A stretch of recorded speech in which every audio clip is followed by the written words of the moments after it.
Day continues here on One News Now. I'm Riza Diaz. The Philippines is aiming to achieve herd immunity before the end of the year. According to vaccine czar Carlito Galvez, the government aims to inoculate around 120,000 NCR residents daily by June. He adds that the goal is to double that number by July onwards. As of May 12, only over 500,000 Filipinos have been fully vaccinated, while 2 million more have received their first dose of COVID shots.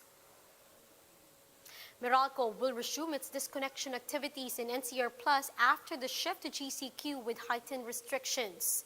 Despite this, the power distributor assures consumers that they will be very considerate and compassionate in managing unpaid overdue bills. Customers struggling with paying their electric bills in full are advised to get in touch with Meralco so that a later payment schedule may be arranged. Customers can message Meralco's Facebook or Twitter page or make an online appointment through their website. The Education Department is seeking to review existing policies on the districting of public schools. To that end, DepEd has created a National Technical Working Group to be led by Undersecretary for Planning Services, Jesus Mateo. The group is expected to propose appropriate revisions to the current organizational structure of the DepEd at the district level and determine the functions and delineation of positions in school divisions, offices, and schools, including school district supervisors, education supervisors, and school heads. The Commission on Human Rights reminds local officials to steer clear from implementing policies that may instill stigma against those who tested positive for COVID-19. This follows a report that at least 100 houses were marked with caution tapes by Osamis City local health officials because of COVID-19 infections in their households. According to CH spokesperson Jacqueline Digia, some houses were even marked just because their residents were close contacts of those who tested positive for COVID. Digia says instead of instilling stigma and fear around COVID-19, it is better to build trust in reliable health services, show compassion, and provide humanitarian assistance to those affected and adopting practical measures to keep people safe. A public health expert and virologist says that vaccines are clearly working against COVID-19 as they hope that more people will get vaccinated in the coming days. Let's get more details from this Bloomberg report. Obviously, this is a fantastic way to encourage people to get vaccinated, tell them that they don't have to wear masks as much. Is it also risky? Just 6 weeks ago, Dr. Rochelle Walensky was warning about impending doom. I think we have to balance the idea that we want to show people that there are going to be benefits from getting vaccinated. We have to balance that with the fact of we still want to control this virus. And there are still many parts of the country that have rates of virus that are too high. But overall, the vaccination campaign, probably combined with the warm weather that's coming, has resulted in a pretty dramatic reduction in virus spread here in the U.S. And we need to power through. People have mentioned the 70% of the adult population number. We need to continue to power through and get to as high a level as possible. And hopefully this is one of those things that will help us get there. I must admit I'm excited about the prospect of not having to wear a mask all the time. But at the same time, I also cast a nervous eye toward India, toward the UK, where the variant first found in India is spreading. Should that make me nervous, even if I'm vaccinated?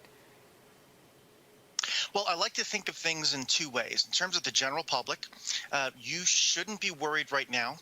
The vaccines that are here in the U.S. are covering all the variants that we've seen right now. The situation in India, it's a tragedy of the exponential proportions. But what's going on in India sort of mirrors the other things that are going on with variants in this country. Those are things that keep me up at night, or in this case, maybe get me up early in the morning, because we as scientists want to continue to monitor this virus, see how it's changing, and look for those changes in the virus that are causing it to be either more easily transmissible or evade vaccine immunity. But right now, the vaccines that we have here in the U.S. are working really, really well against all variants out there. So the general public right now shouldn't be concerned about this. They should just continue to get out there and line up to get those vaccines in their arms. Andrew, I'm so excited to have you, especially on a day like today. So thank you so much for waking up early for us. When you look at what we know about the vaccines, so they protect you. They have a good efficacy rate. If I catch it, because people are still testing positive even if they're vaccinated, can you still pass it on to someone? Do you transmit it without catching it yourself? Yeah, this is some of the great data that has come out since the clinical trials. It certainly looks like, particularly in the case of the Moderna and the Pfizer vaccines, that you're much less likely to get infected and pass the virus on if you're vaccinated. We're seeing a focus on the cases of people who are vaccinated and gotten infected, but we really have to put that into context and compare it to the millions of other people that have been vaccinated and have not had any signs of infection. So I think these vaccines have really come out to be fantastic, probably better than I would have ever hoped to have been in terms of protecting against severe disease, regular symptomatic disease, and now we're seeing the data that says it's even protecting from transmission. So things are working. It's still not a bad idea to have a mask around. Groups are always an issue still right now because you want to make sure that you're not coming into contact with large numbers of unvaccinated people.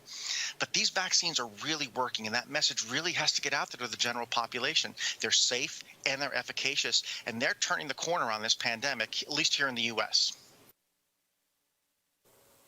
Now, let's review the new guidelines under the general community quarantine with heightened restrictions. Maritel Halidi with the details.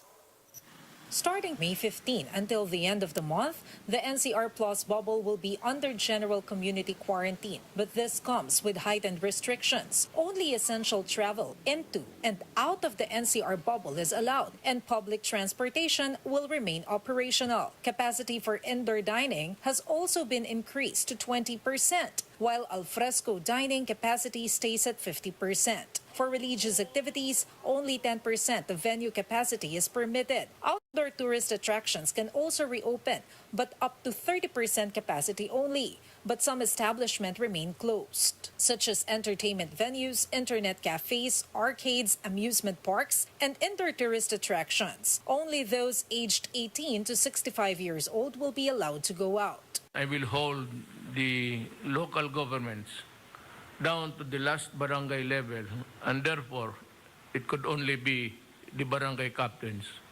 I will hold you responsible for any violation sa itong mga batas na hindi natutupad. Batas to. Under GCQ with heightened restrictions, non-contact sports and outdoor scrimmages are also allowed. Personal care services like salons and beauty clinics will remain open up to 30% capacity, provided that the services will not require removal of masks. Despite the eased restrictions, the president reminds the public to exercise caution when going out. You go out, you just go hunting for those virus to enter your body and pass it on. And that is a problem. The problem is there is also the consequence which we must be mindful of. The tourism department has also allowed staycations within the bubble, but only for people aged 18 to 65. The Department of Trade and Industry estimates around 200,000 jobs will be restored once NCR Plus shifts to GCQ. For News 5, Maricel Halili, We Are One News.